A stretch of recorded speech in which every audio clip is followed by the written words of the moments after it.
Hi friends, আমরা আগের ক্লাসে পার্সোনাল ডিসপোজেবল ইনকাম, তারপর প্রাইভেট ইনকাম, পার্সোনাল ইনকাম এসব নিয়ে আমরা আলোচনা করেছি। এই ক্লাসে আমরা আরও কিছু নতুন টপিক নিয়ে আলোচনা করছি। সেটা হচ্ছে রিয়েল জিডিপি, নমিনাল জিডিপি, আর একটা হচ্ছে জিডিপি ডিফ্লেটর। আচ্ছা, প্রথমে আসা যাক যে রিয়াল জিডিপি কি। রিয়াল জিডিপি হচ্ছে যে কোনো একটা দেশের অ্যাকচুয়ালি কত গুডস অ্যান্ড সার্ভিসেস মজুদ আছে সেটার কম্বাইন্ড একটা এস্টিমেট। এটাকে বলা হয় রিয়েল জিডিপি। ধরে নেওয়া হচ্ছে কি কোনো একটা দেশের গুডস অ্যান্ড সার্ভিসেস এর কম্বাইন্ড যদি আমি এস্টিমেট ধরি, সেটা ধরো 100 টাকা আছে, সেটা 2025 সালে মনে করো। এবার 35 সালে সে প্রোডাক্ট মানে কি যে সেটা তো ইনফ্লেশন হতে থাকবে, জিনিসের দাম বাড়তে থাকবে। তো এইভাবে করে আবার ট্যাক্সের পরিমাণও চেঞ্জ হবে। তো এরকম করে যত পরিমাণ হয় সমস্ত গুডস অ্যান্ড সার্ভিসেসের দাম ধরে নিয়ে যোগ করে নিয়ে যা হয় সেটা হচ্ছে কি, আমি ধরলাম 2035-এ গিয়ে, এটা 2025, 2035-এ গিয়ে 120 টাকা হয়ে যাবে ওই গুডস অ্যান্ড সার্ভিসেসেরই। মনে করো আগে কেমন ছিল সেটা পরবর্তীতে সেই গুডস অ্যান্ড সার্ভিসেসের দাম কেমন আছে। তার মানে কি সেমই জিনিস গুডস অ্যান্ড সার্ভিসেস আগেও যা ছিল সেই গুডস অ্যান্ড সার্ভিসেস পরেও আছে, কিন্তু দামের পার্থক্য হয়ে গেল।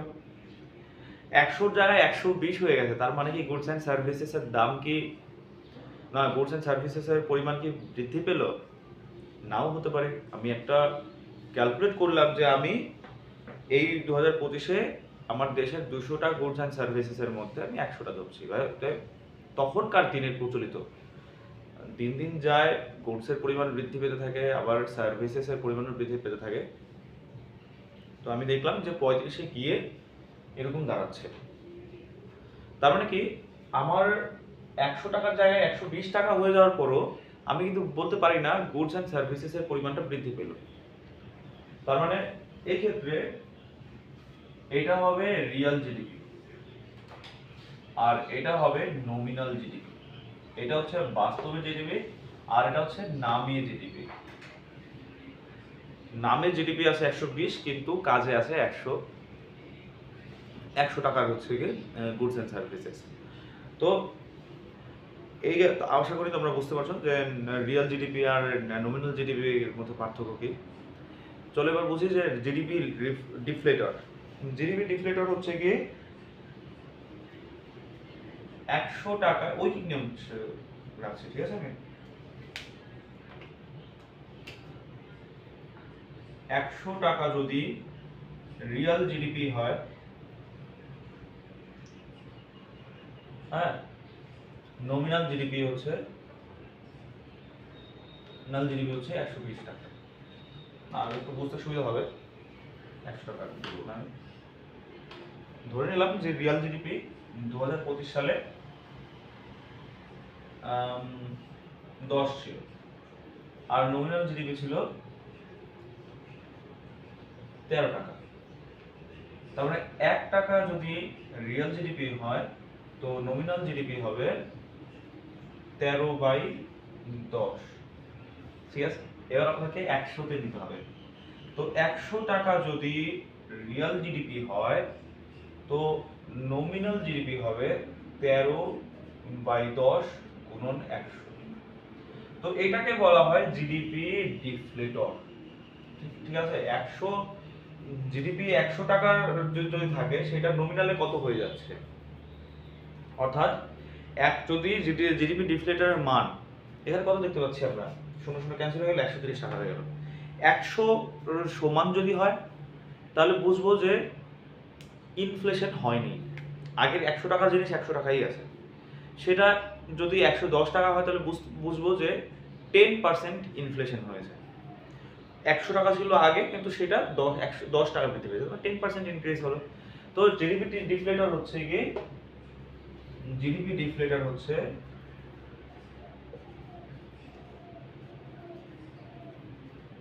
Equal to nominal GDP divide by real GDP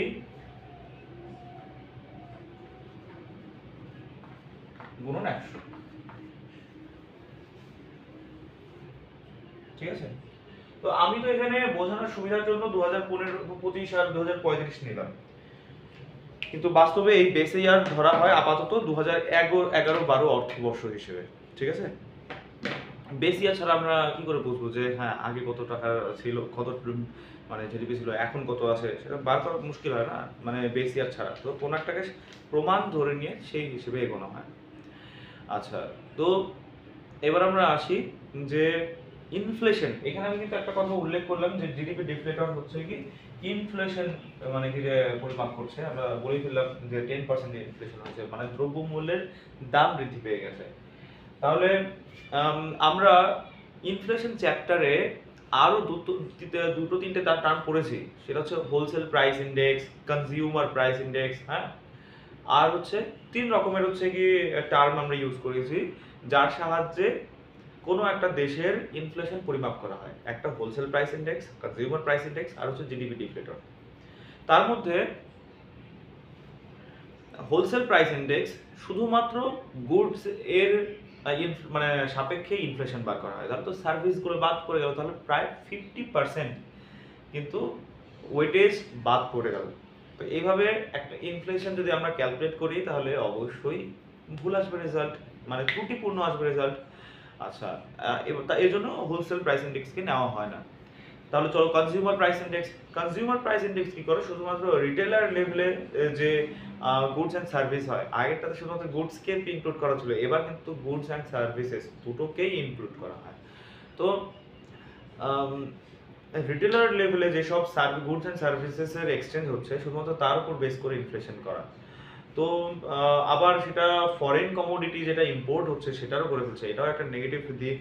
হ্যাঁ, যেটা কি না আমরা নেট ন্যাশনাল প্রোডাক্ট আমরা ক্যালকুলেট করি যখন, তখন তো আমরা ডিপ্রিসিয়েশনও বাদ দিই, আবার সঙ্গে হ্যাঁ যদিও আমরা নেট ন্যাশনাল প্রোডাক্ট যখন আমরা ক্যালকুলেট করি জিডিপি মানে তখন তো আমরা ফরেন প্রোডাক্ট কেউ নেই, কিন্তু ফরেন প্রোডাক্ট নেওয়ার ক্ষেত্রে একটু প্রবলেম আছে।